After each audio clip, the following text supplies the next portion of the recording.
Well, I really enjoy the community part of it, but since I did sew here in New Orleans sort of by myself, and my contact with it was long distance through my family, you can really learn so much now on the internet and from books. And people have always learned from books and magazines. So you really can progress by yourself if you want to. I'm a social person. So to me, the social part is I think I figured that great. out because I've been here 3 times. This is the first time. You always have someone here. Yes, I'm a social person. I can't help it. It's very nice, though. It's awesome. Okay, so. And then I was excited that Jill's finally in a guild besides our family guild. Yeah. Yes. Where I live, there was no guild. Well, there's guilds in Tulsa and around, but I would have had to travel. Mm-hmm. And I just didn't really want to do that, and I really couldn't find anybody that would want to go with me. And but recently, actually, this year, somebody, I didn't know her, put a note out on Facebook in our community and said, would anybody be interested in a quilt guild? Well, we now have 75 members. Wow. Out of the woodwork. Yes, and now they had to close it because we have plenty of space, but they're just concerned about, since it's brand new, about getting more than what they could handle. So they capped it at 75 members right now. They were going to cap it at 50, but anyway. And there's people on the waiting list. And right now it meets like on a Tuesday morning, once a month. And so there's all these people that would like to do it in the evening because they work full time. So 2 reasons I joined. One is because Judy had been bugging me for years to get in a quilt guild, and I always did want to explore that, and because I know that she was really getting a lot out of hers and enjoying it. And the other reason I joined is because I realized that most of my friends are people who are members of my family, extended family, and people I go to church with. And so I wanted an opportunity to meet other people that share the love of quilting. I thought that would be a good place to just meet some new people, and I already have met several people, and then I also saw faces there that I knew, but I didn't know that they were quilters. So that was fun. That's really cool. Yeah, and so they're very active, and or I should say we are very active, and I think we just had our 5th meeting, and so I'm excited to see what's coming up. That's super awesome. Yeah. Really great. What's the name of that group, Jill? I don't think I read it. Oh, it's called Coweta Friendship Quilt Guild, because the idea is to develop friendships through the love of quilting. That's really cool. Yeah. Now, do any of your guilds do projects like community, and how does that work exactly? Our guild. I don't think they have yet decided on one particular project, but we have already had a get together where we sewed for a group out of Tulsa that provided blankets or quilts for, I think it was for people at St. Francis Hospital. We already went to a meeting, and they had kits ready to start sewing, and you could just do one part and pass it along like assembly line, or you could just take them home and finish them if you like to do binding, or so it was very easy, very well put together, an easy thing to do. They had a that same day, actually, before they did the quilting project, they had a lady in that showed how to do art quilts, specifically portrait quilts. Oh, cool. And so they had a 2-hour session on that, and then they went on into the sewing. I did not get to attend, but I had planned to. Very cool. Yeah.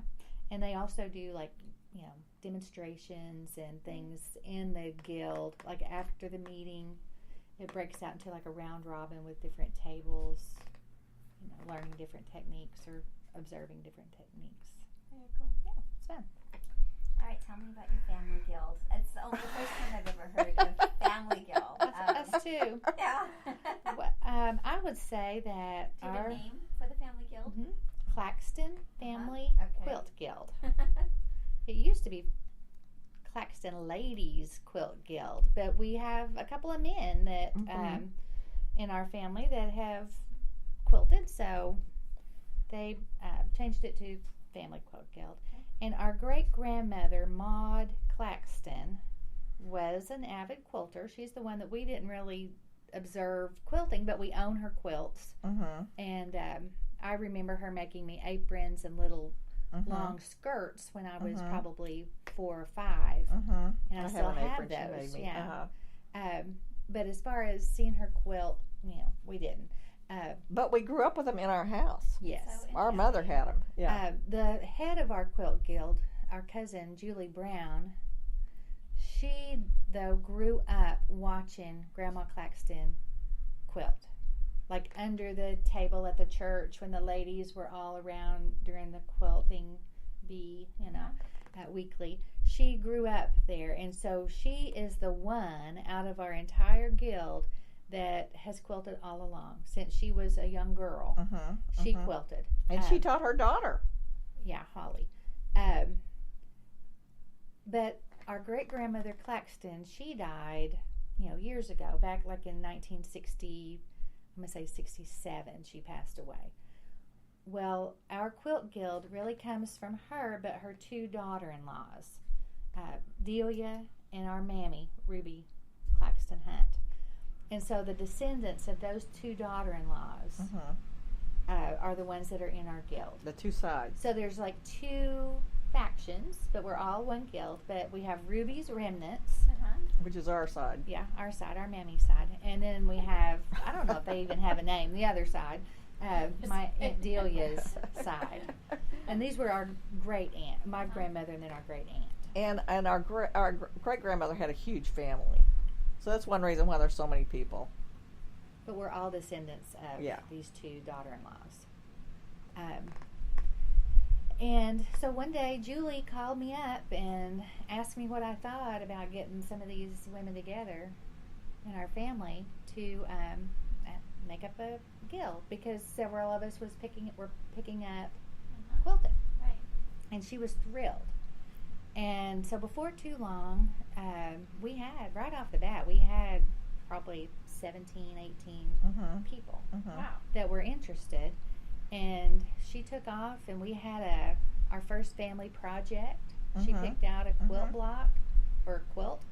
And we all thought it was so hard. She's like, "Oh, this is so easy." Yes. We're all like, "Ah!" Because she had been sewing, and several that did this had never sewn before. Yes.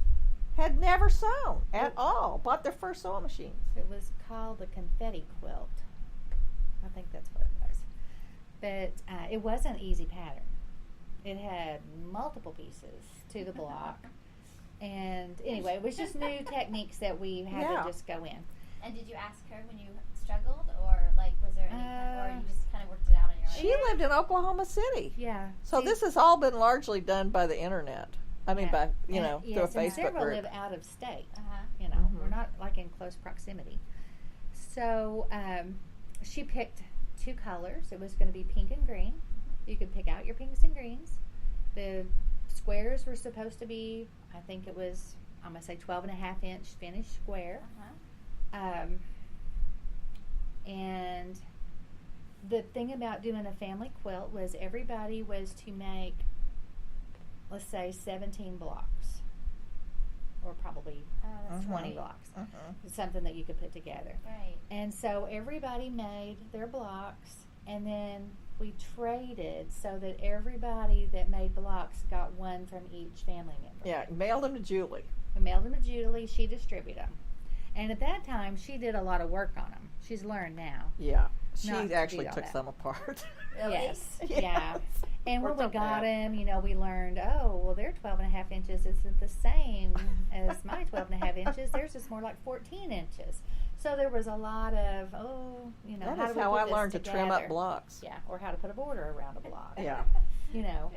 But That's so cool. that became our first family quilt. And I think we've done 5, 5 maybe. or 6. I did the 5. one that only 3 of us did one year. Yes, 5. I think we've done like 5 projects, and one of them only 3 people have completed it. But One year we do them about every other year. Uh-huh. One year we just said, okay, everybody just catch up on the ones you haven't done. Yeah. Because there's still, some of us that have our block still in our plastic bag and haven't had time. And there's people in the guild that are still having babies and have small children. Yes, and work full time. Right. So they, it's a hard time. So do you get together? Once a year. I've only ever been to one group. Yeah? Because she would have to come from out of town. Mm-hmm. Got it. So we do try to get together like once a year. Sometimes, not all of us from both sides. Uh-huh. And usually that's in Coweta where I live because How do you spell Coweta? Coweta. Because that's where That's where it all began. the right? majority of the people probably live, or at least like Julie's Yeah. mom, and Right. she lives in Coweta. So What do you do when you get together? well, we usually have it at our church, and Meal. we eat. Of course, that's always a big deal in our family. We have a meal, and we bring show and tell. Usually we have some quilts that were great-grandma Claxton's or Mammy's or Aunt Delia's that somebody brings to show. Julie will give us a little pep talk on something or a little reprimand on How to keep your 20 minutes on the 1/4 inch seam. yeah, because a 1/4 inch seam makes all the difference when you're trying to make it all the same size. And then That's we a just very important thing. But we have just a great time being together and talking. And some of the younger women that have joined as we've gone along, this is the first time that they've met other people in the guild because we live far apart. And it's the first time I have met some people on the other side of the family. That's really I've cool. gotten to know the other family members really well through this, which is one thing I love about That's it. so cool because when you have family get-togethers, you don't have much to connect to if you don't know Right. each other. But if you're Exactly. on this common quilting thing, how Yeah. cool is Yeah. that? And we have several generations. How many? Yeah, I keep trying to figure out the okay, generations, so at when- least 5. Yeah, if you go back to, let's see, there If were you go back to Grandma probably at least Claxton. 4 Yeah. generations that are, maybe 3 that are How do you- currently. What do you think the youngest is? How early do you indoctrinate Well, them into the my daughter-in-law Her daughter-in-law's in it. is, I just love it that our Yeah. nieces are in it. she's Yeah. 28, and she has been in it for a couple of years. And she had never sewn, never done anything But like she that. loves And it. she's made 2 or 3 quilts, and she hasn't finished one yet because that means sending it to the quilter and costs money. And anyway, but she just keeps having babies, so she hasn't had time. But she just moved near me, and hopefully we can sew together. My mom and I sew together. We have a playhouse, Oh, which it's is wonderful. it's really a storage building out. But we live next door to each other, and it's got all our fabric and all our sewing machines in it. So and, nice. Set up out there. It's great. How many machines? Yeah, tell me about Yeah, your well, machine. I know. I have too many. But anyway, so now my daughter-in-law lives next door to my mother. Our mother passed away about 3 years ago, and so now my daughter-in-law lives next door, and Nice. so Oh, that's good. yeah, she hopes to be sewing over there with me too. Very Yeah, cool. because sewing together is better than sewing That's nice. by yourself. That's nice. Yeah. Very cool. My machines. Yeah, tell me about your. Okay, tell me your. Let We're gonna Judy do a start little with her bit of machines. Economics. So a little bit of economics. So here's my theory. Okay. So copyright's an economic-based system, right? So Yes. so as quilters, we spend a lot of money, and so it's just part of quilting, right? We've got equipment, and we've got fabric, and we've got patterns, and so the loss that people, if you make a copy of a pattern, it isn't that like somehow you're not going to buy another pattern, right? Right. And so what I'm trying to understand is the economics, because we spend a lot of money, like there's 16 million quilters in the U.S. and we spend billions of dollars every year, and so trying to understand sort of what that is. So it's better, so we understand better when people shouldn't freak out, I guess. Mhm. That just because you copy a pattern doesn't necessarily mean you aren't going to buy another pattern by the same designer, right? Right. So, Right. so tell me first about. Well, you can tell me anything you want. So we can talk about machines, sort of your buying habits, sort of what it is on the economic side of quilting. So tell me about your machines, maybe.